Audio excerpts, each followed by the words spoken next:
Have you ever caught yourself doing something so disgusting you immediately hoped nobody saw it? Here's the weird part. You might not be the first or even the only one doing it today. So who was the first person to eat a booger? The creepy answer is probably nobody. Because humans have likely been doing it for as long as humans have existed. Before soap, tissues, or mirrors, our ancestors lived in dusty caves, smoky fires, and dirty environments. Your nose was a built-in air filter, trapping dirt, pollen, bacteria, even tiny insects. And once that filter filled up, curiosity did the rest. Sounds ridiculous, but scientists actually have a name for it: mucophagy.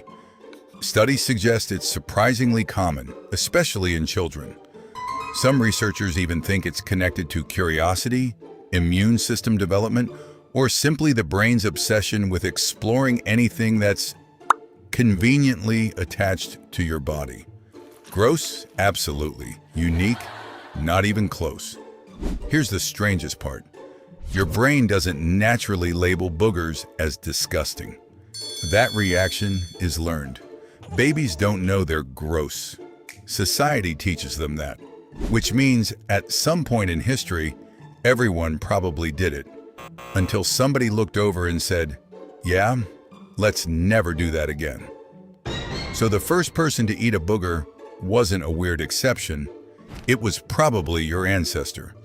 And if your brain occasionally whispers, "Just check what's in there," congratulations. You're running software that's hundreds of thousands of years old. Sometimes evolution is impressive, and sometimes it's just really, really gross.